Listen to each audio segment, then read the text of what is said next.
네네.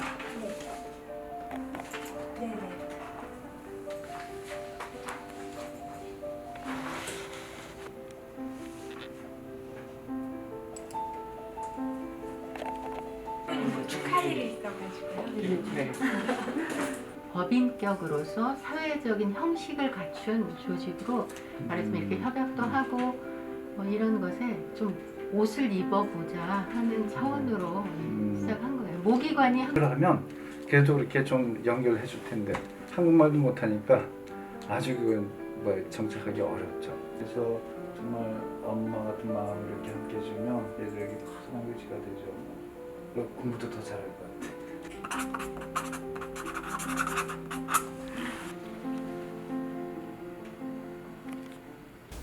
안녕하세요, 신부님. 네, 반갑습니다. 네, 반갑습니다. 사단법인 돈지가 어떤 활동한 곳이에요? 네, 저기 우선 해외 입양인들, 그러니까 우리가 6.25 전쟁 이후에 외국에 많은 입양인들을 보냈어요.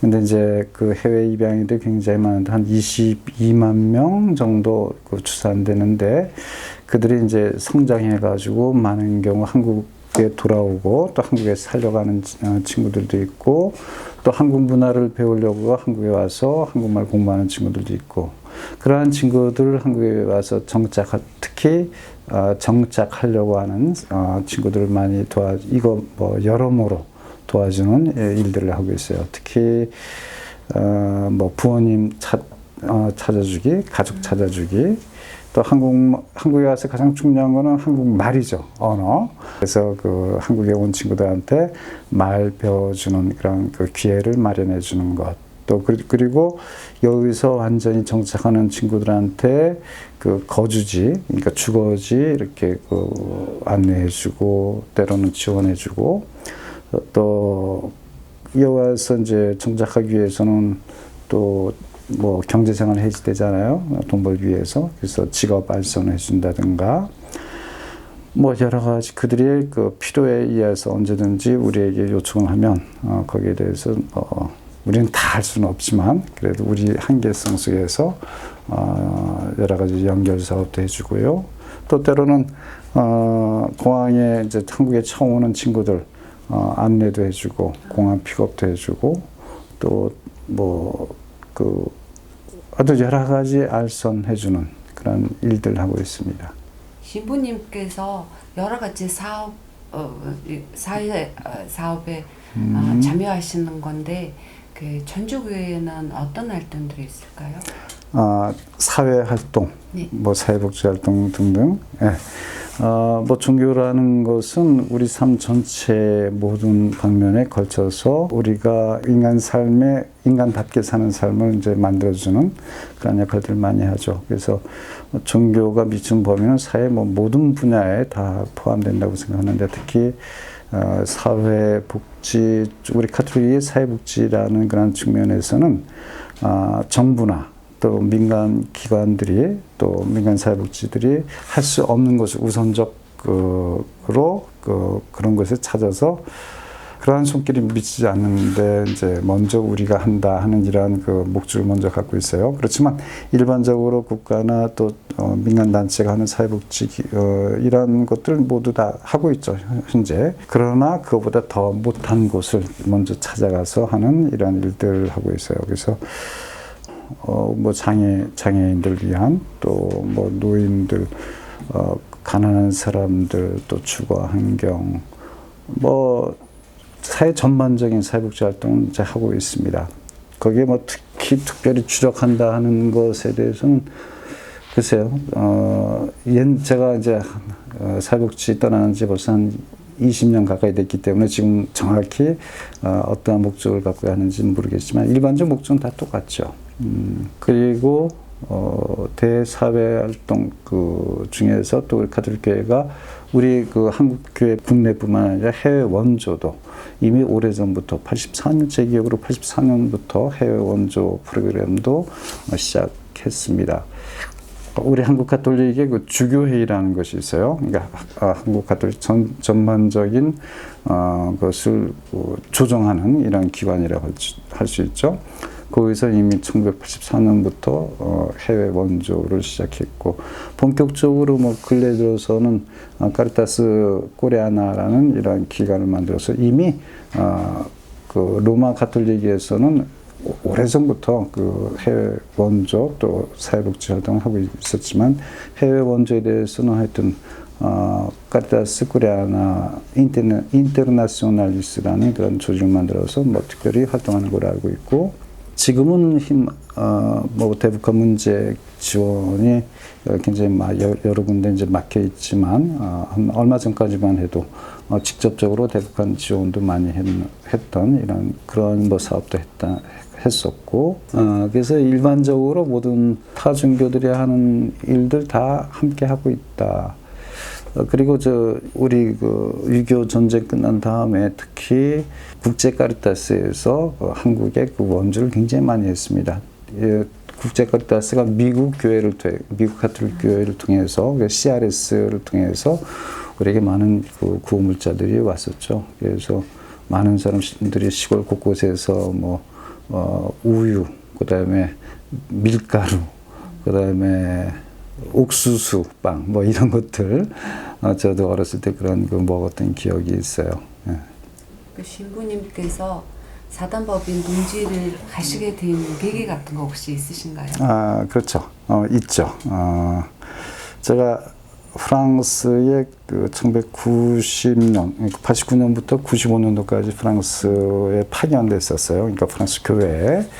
그래서 프랑스 사람들과 같이 살면서 그 엉글렘 교구에 그 파견됐었는데 제가 본당 3군데에서 일을 했습니다.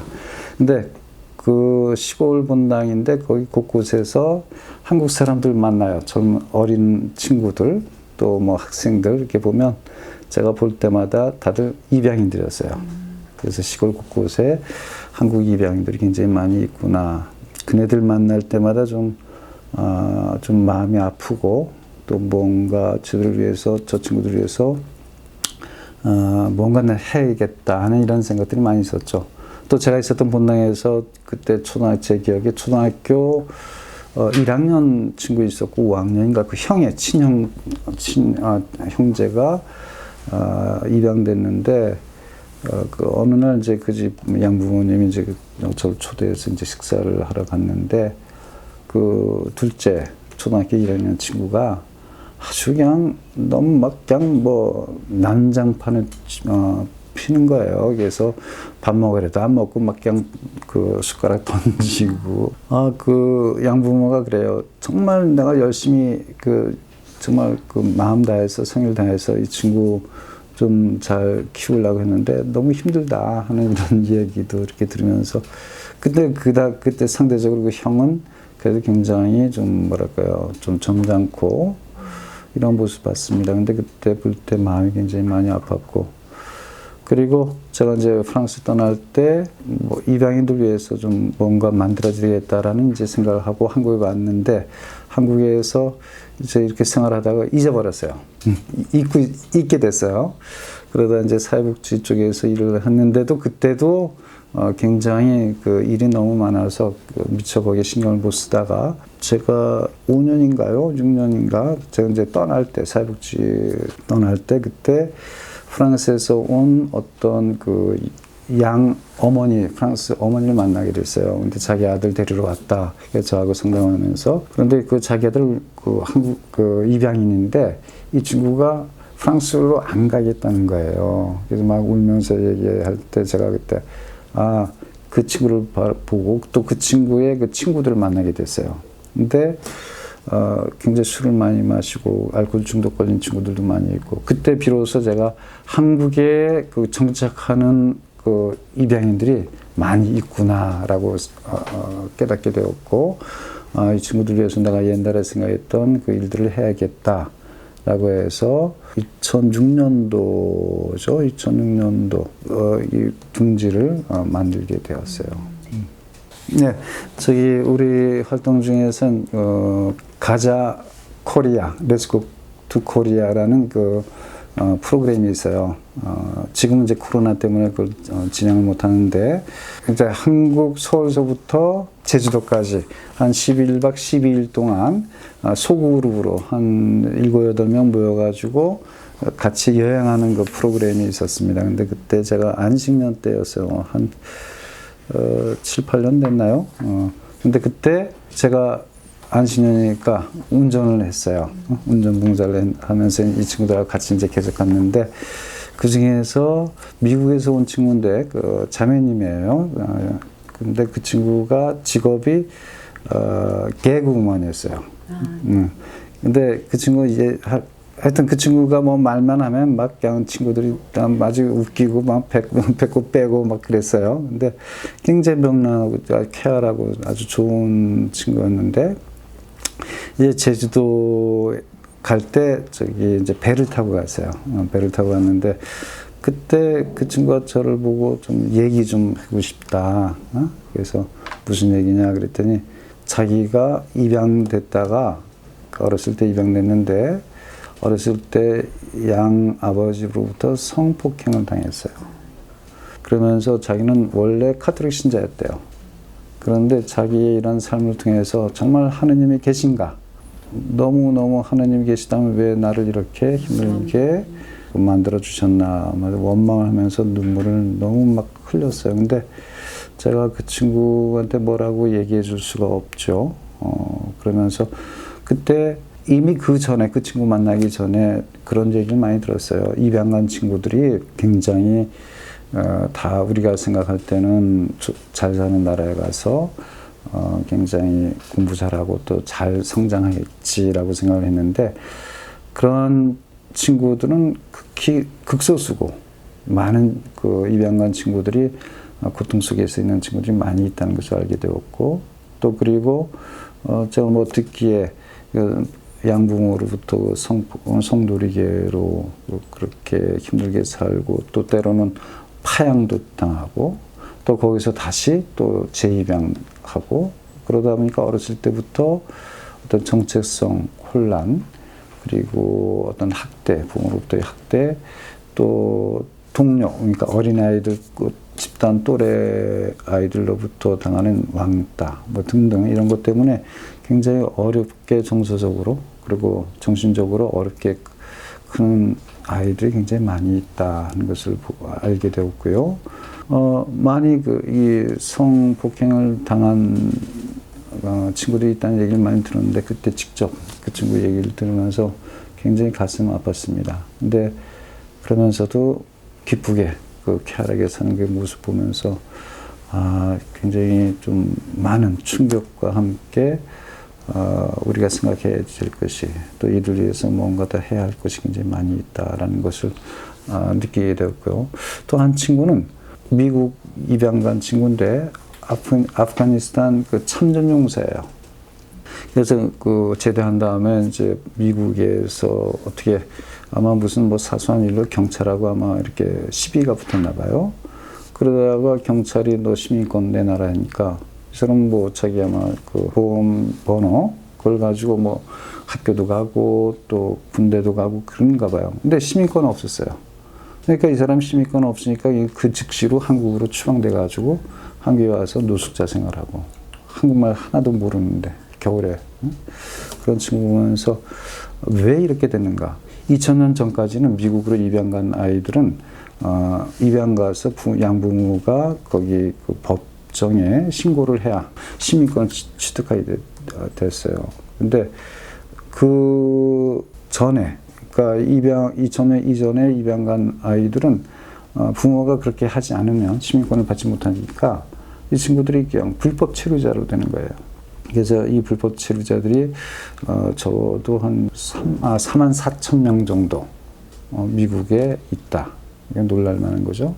그래서 이런 문제 때문에 이제 2001년인가 제 기억으로 그래서 국내 입양법이 바뀌어져 가지고 미국으로 입양하는 아이들은 무조건 그 시민권을 획득할 수 있게끔 그렇게 했고요.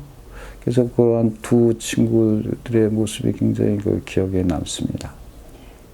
오늘 한국 독서지도 연구회 협동조합이랑 그 MOU 체결하는 이유가 무엇일까요? 그래요. 우리 국내에 정착하려고 하는 해외 입양인들 굉장히 많이 있는데 또 뭐 국내 정착할 입양인뿐만 아니라 그냥 한국을 방문해서 그 한국 문화를 공부하려고 하는 친구들 많이 있죠. 그들에게 가장 중요한 건 뭐예요? 언어죠. 네, 한국말입니다. 물론 여러 기회가 많이 있지만 저희는 이제 코로나 그 시대 이전부터 1대1 그러니까 선생님들을 맺어주는 거죠. 그래서 1대1 한국말 공부를 많이 하고 있었어요. 근데 특히 이제 코로나 시대에 들어와서는 화상으로 공부를 하는 기회가 더 많아졌고 수요가 굉장히 많아졌어요. 그러다 보니까 우리의 그 자원도, 봉사 자원도 굉장히 부족한데 마침 한국 독서 봉사자 협동조합 거기에서 우리의 그 뜻에 같이 동의하면서 자녀들도 그 굉장히 많은 봉사 자원이 있으니까 우리와 함께 같이 해외 입양인들 도와줄 수 있다. 그 서로의 그 단체 발전을 위해서 굉장히 의미 있는 일이라고 생각하고요. 또 우리는 그만큼 많은 봉사자들이 확보되니까 그만큼 많이 또 한국말 공부하려고 하는 입양인들에게 많이 도움을 줄 수도 있고요. 그 한국의 천주교에서 해외 활동 국제교류 같은 거 하시잖아요. 근데 어떤 나라들이랑 주로 교류를 하는 건지 그 이유가 무엇인지? 저기 우리 카톨릭이라는 우리 그 종교 집단이라고 그러죠. 로만 카톨릭이라고 합니다. 이것은 전 세계적으로 같이 그냥 금은망처럼 연결되어 있어요. 네. 그래서 예를 들어서 이제 전례 우리 미사를 한다고 하면 오늘이 그 대림 제3주일 그 목요일 우리 그 전례력에 그렇게 되어 있는데 오늘 그 독서와 오늘 복음 그러니까 미사 중에 독서와 복음 있는 것이 전 세계에 다 똑같아요. 그러니까 세계 카톨릭이 이제 지역적으로 보면 이제 각 본당 성당에 있으면 그것을 연합하는 것이 이제 교구라고 있어요. 우리는 지금 16개 교구로 있고, 그 다음에 이 교구가 이제 한 나라가 되는 거죠. 한 나라의 한국 가톨릭 주교회의라는 하나의 그 공동체로 결성이 되고, 이것이 각 나라별로 다 있어요. 또 이것이 전체적으로 묶어진 그 나라가 이제 로마 바티칸에서 이제 다 그러니까 금만 같이 연결되어 있는 거죠. 그런데 이제 특별히 연결을 한다 보면 뭐 이미 연결되어 있기 때문에 근데 그 우리가 이제 해외 연결하는 교류 협력이라고 한다면 가난한 나라를 도와주는 그 해외 원조 사업들 뭐 그런 것도 많이 있고요. 그래서 특히 어느 나라다라고 하기는 뭐예요? 그러니까 전 세계 저기 보면 우리 해외 선교지도 있죠. 저기 보면 사람들 표시 있는데 다 외국에 나가 있는 파견되어 있는 수녀님들, 시모님들, 수사들 이렇게 되어 있거든요. 그래서 어느 나라가 일정하게 뭐 한꺼번에 이제 이렇게 집중되어서 가는 게 아니고 전 세계 다 일반적으로 파견되어 있고 특히 이제 해외 원조 같은 프로그램은 이제 가난한 나라를 이제 우선적으로 하고 그리고 특히 이제 북한 문제, 북한 지원에 대해서 95년도부터 바티칸에서는 굉장히 그 많이 지원을 아끼지 않고 있죠. 1995년도에 그 놀란 것은 그 바티칸이 아무런 생각 그 당시에는 아마 북한에 대해서 그렇게 관심 많이 갖고 있지 않았어요. 지금에 비해서. 근데 그때 북한이 유네스코를 통해서 제가 알기로 직접 바티칸의 원조를 요청을 했어요. 그때 이제 북한에 막 큰 홍수를 나가지고 많은 사람들이 뭐 기아선상에 있을 때 그래서 그때부터 굉장히 물밑 작업으로 북한에 대한 지원도 굉장히 많이 있었고요. 하여튼 뭐 제3세계 어려운 나라 지원하는 것은 뭐 비단 우리 카톨릭뿐만 아니라 다른 종교도 마찬가지 아닐까요? 여러 가지 좋은 일들을 많이 하시는 신부님을 오늘 만나뵙게 돼서 정말 감사합니다. 그래요, 반갑습니다. 예, 그래요, 감사합니다. 오늘 김훈진 신부님을 만나면서 한국의 전주교에서는 해외 여러 가지 좋은 일들 많이 하시는 것도 들었고 그 중에서 해외 입양된 아이들 위해서 그 아이들의 미래를 위해서 여러 가지 좋은 일들 하시는 거를 들어보고 정말 감동적이었습니다. 찾아가는 한국의 정규 문화체험, 오늘은 전주교병입니다.